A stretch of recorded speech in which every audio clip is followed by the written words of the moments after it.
Las diferentes clasificaciones que se han utilizado a lo largo de la historia para hablar de la sensibilidad y para medirla en las cámaras tienen una cantidad de acrónimos tremendos e inducen normalmente a confusión. Así que vamos a explicar un poquito qué significan cada uno de ellos, de dónde vienen y qué relación hay entre ellos. La escala aritmética de la Organización Internacional para la Estandarización, ISO, se corresponde con la de la antigua Asociación Estadounidense de Estandarización, ASA, que ahora se denomina Instituto Estadounidense de Estandarización Nacional, ANSI. Según esta escala, cuando se dobla la sensibilidad de una película, se dobla también el número que corresponde con la velocidad de esa película. Pero aún no hemos terminado con las siglas, porque la escala logarítmica del ISO se corresponde a su vez con la del Instituto Alemán para la Estandarización, DIN. En este caso, cada vez que una película duplica su velocidad, se indica añadiendo 3 grados al valor que representa tal velocidad. Por ejemplo, una película de ISO 200/24 grados tiene el doble de sensibilidad que una de ISO 100/21 grados. Pero por regla general se omite el índice de exposición logarítmico y solamente se da el valor del índice de exposición aritmético. Por ese motivo son exactamente iguales en apariencia los valores de ISO y de ASA. Por otro lado tenemos el concepto de ganancia, que se refiere a la proporción de la amplificación de la señal eléctrica que procede del sensor y que se dirige hacia el conversor analógico digital. En los sistemas de captación digital se alcanza una relación entre la saturación de los fotodiodos y los valores codificados que dependen de la amplificación de la ganancia de la señal original. La relación entre los datos que proporciona el sensor y la luminosidad final en la imagen es en cierto modo arbitraria.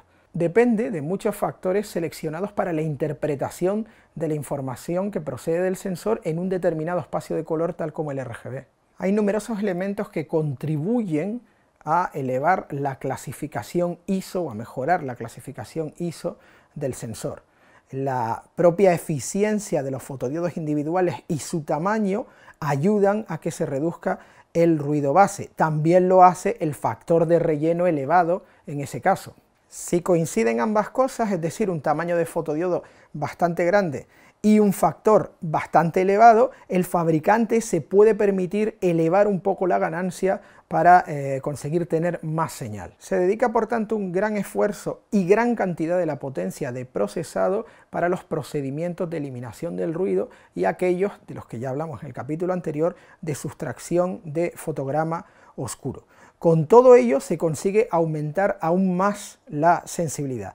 Y una vez que se consigue todo esto, se busca más o menos un índice ISO, una clasificación ISO que sea en la medida de lo posible muy similar a aquel índice y aquel valor de exposición que tendría una emulsión fotoquímica con el mismo brillo. Lo más normal es que los parámetros de cámara que se utilizan para interpretar los datos RGB del sensor ya estén fijados de antemano. Y para permitirnos diferentes opciones o diferentes elecciones de índice de exposición, lo que se hace es que se modifica la ganancia de la señal cuando está todavía en su etapa analógica, es decir, antes de que se muestren los datos y se codifiquen binariamente. O sea que dependiendo de la cámara que estemos utilizando, algunas te permiten modificar los índices de exposición y la ganancia dentro del universo de la captura digital. Sin modificar la latitud del sensor, cosa que sería imposible, lo que hacen es variar exactamente la cantidad de stops de sobreexposición o subexposición que tenemos con respecto al gris medio de la curva logarítmica que estemos aplicando. Es decir, que según el valor que nosotros apliquemos de clasificación de índice de exposición, a pesar de que tenemos el mismo número final de pasos de latitud, lo que hacemos es, entre comillas, exponer para las altas luces o exponer para las bajas luces. El trabajo del director de fotografía a la hora de buscar un equilibrio de sensibilidad, un equilibrio de ganancia en la toma para traducir visualmente lo que nos cuenta el guión, sigue siendo el mismo que ha sido a lo largo de toda la historia, pero es verdad que ahora hay más posibilidades y más herramientas que nunca antes. El proceso de exponer con cámaras de cinematografía digital que aplican sobre la imagen curvas logarítmicas puede parecer un poquito contraintuitivo. No es lo mismo exponer cuando tenemos un gris medio específico marcado por el fabricante y que es adecuado única y exclusivamente para una de las curvas logarítmicas de ese fabricante en concreto, que exponer con una cámara que no cuenta con este tipo de herramientas.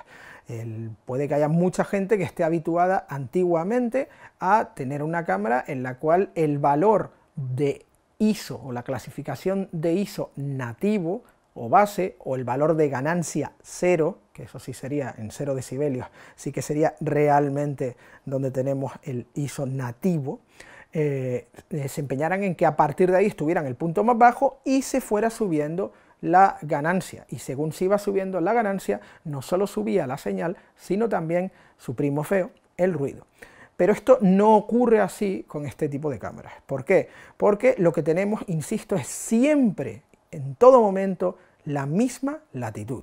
De modo que si una cámara de cinematografía digital tiene 14 stops de latitud, va a seguir teniéndolos, apliquemos el ISO que apliquemos, y el índice de exposición que se va a grabar en RAW es exactamente el mismo siempre. Lo único que vamos a modificar es la posición del gris medio con respecto a esta latitud en la interpretación que estamos haciendo en el monitor de lo que está grabando la cámara, de modo que nosotros veremos más o menos luminosidad en ciertas áreas de la imagen o más o menos detalle en las zonas de altas luces o en las zonas de bajas luces, pero insisto, lo que se está grabando no es lo que estamos viendo, pero vamos a poder toquetear lo que hemos grabado luego en postproducción para conseguir más o menos el aspecto que nosotros estamos viendo en ese momento. Y para poder ajustar eso, insisto, puede parecer un poco contraintuitivo con respecto a lo que hacíamos con cámaras que no disponían de estas herramientas, porque si lo que necesitamos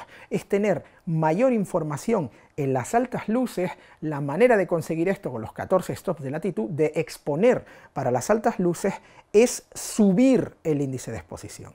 ¿Vale? No es bajarlo, sino que es subir el índice de exposición.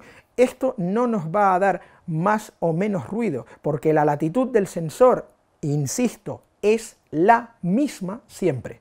Lo único que va a hacer es que va a bajar el gris medio para que tengamos dentro de esos 14 stops más pasos en la parte de sobreexposición que en la de subexposición. Es decir, vamos a sacrificar en el aspecto final de la imagen, no en la grabación, pero sí en el aspecto final de la imagen, detalle en las áreas oscuras, en las áreas de bajas luces, a cambio de ganarlo en la de altas luces. Y al revés, si lo que queremos tener es mucha más información de las zonas de bajas luces, lo que tenemos que hacer es bajar el índice de exposición, porque lo que hará esto es subir donde está situada la línea del gris medio, y por lo tanto habrá un mayor número de pasos de subexposición con respecto a esa línea del gris medio, y por lo tanto, insisto, estaremos sacrificando detalle en las altas luces para obtenerlo en las bajas luces. En total seguiremos teniendo el mismo número de pasos, es decir, si eran 14, pues 14. Si tenemos 7 pasos por un lado y 7 por otro, y nosotros queremos tener 8 pasos en las altas luces, pues al subir el índice de exposición tendremos esos 8 pasos, pero a cambio, en lugar de tener 7 en las bajas luces, tendremos 6. La suma sigue siendo 14. Esta es la manera en la que tenemos que exponer, en la que tenemos que funcionar cuando trabajamos con cámaras de cinematografía digital que utilizan curvas logarítmicas aplicadas sobre la imagen. Al final, en la postproducción, vamos a poder ajustar a un sitio u otro. En cualquier caso, no es válido pensar, como mucha gente piensa, que debido a esto da absolutamente igual la exposición que hagamos porque se puede corregir en postproducción. Error, no. ¿Por qué? Porque lo que se hace para conseguir aplicar estas curvas logarítmicas es básicamente comprimir la información o bien en las altas o en las bajas luces o en ambas para mantener un contraste relativamente adecuado para los tonos medios, que son aquellos para los cuales el ojo humano tiene mayor sensibilidad. Por eso se aplican las curvas logarítmicas y luego normalmente una lookup table o LUT, de la que ya hemos hablado en capítulos anteriores. Pero si nosotros no exponemos correctamente porque creemos que nos da igual y que en postproducción podemos arreglarlo infinito, cosa que no es verdad, lo que haremos será que efectivamente puede que siempre que haya información en la señal podamos recuperar X información de las altas luces o levantarla de las bajas luces, pero si no hemos hecho esa exposición como Dios manda, si no la hemos hecho correcta, la compresión va a ser mucho más elevada en estas dos zonas y por lo tanto aparecerán artefactos en la imagen. ¿De acuerdo? Así que hay que tener mucho cuidado a la hora de exponer con este tipo de cámaras. Seguimos teniendo que exponer de forma correcta. En términos generales, y para resumir lo que hemos contado en los últimos 4 capítulos de esta serie, hay que tener en cuenta que las cámaras de cinematografía digital han evolucionado muchísimo en la última década y media y que a día de hoy no solo superan en sensibilidad a las emulsiones fotoquímicas, sino también en latitud e incluso en determinadas circunstancias puede que tengan una información más amplia de color.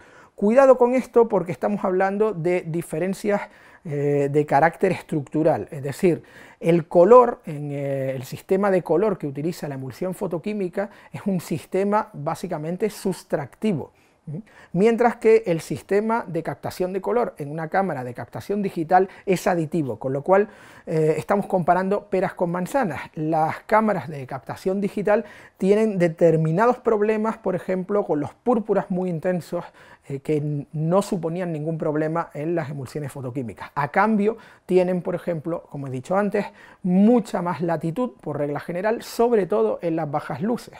Así que, a sabiendas de esto, se puede trabajar perfectamente con cualquier tipo de cámara. La mayoría de las cámaras de entrada de gama a día de hoy están relativamente cerca de las calidades que tienen las cámaras de muy alta gama. Evidentemente hay diferencias muy importantes en cuanto a funcionalidad y en cuanto a determinadas prestaciones, pero en lo que se refiere a la imagen general es posible igualarlas con cierta regularidad, ya digo.